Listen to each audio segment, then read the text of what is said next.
One of the great things that we've accomplished here in Morristown is opening ideas to different people that are creative. It's becoming a real mecca for artists. Mars Arts means to me that people are engaging in ways other than just eating and drinking and watching somebody else. They want to look at things, they want to see what people are creating, they want to have Pinterest kind of live. Morris Arts is actually the designated arts organization for Morris County. We have arts and education programs, we have community programs, and it's also a community where people take ownership in the community themselves. People are still out there pushing the boundaries of what can be art and what can be fun and colorful and kind of keeping yourself alive and young and fresh.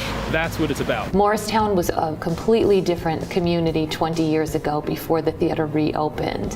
Whether it's jazz, world music, classical productions, contemporary artists, we present all different kinds of programs. The theater has been responsible for a lot of the revitalization of the town itself. It brings people together. The Morris Museum provides an exquisite opportunity for the entire family to appreciate the fine arts. Our exhibits are geared for adults, our exhibits are geared for children, and we try to diversify them throughout the year.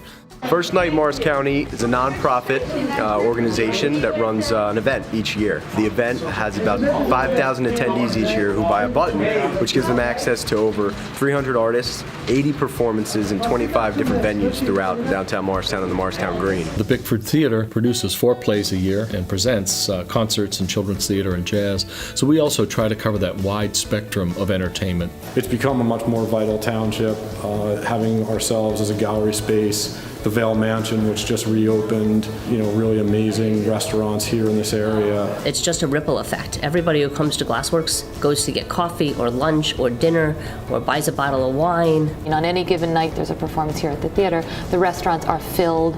The streets are bustling with people. I would say 90% of our business comes from either the theater or something that's going on in town, a different event somewhere, or every restaurant here, that's where the business is coming from. Businesses want their employees to move to a town where there's things for their families to do. It's really critical for the arts to be in a healthcare setting because it's a primal instinct to create and be creative and affirm the natural healing power within. The arts are imperative to grow language, to grow creative thought, to grow appreciation. We're unique, we're our own town, we're individual, and we want to stay Morristown. Come here and experience it and you'll find out why it's so cool.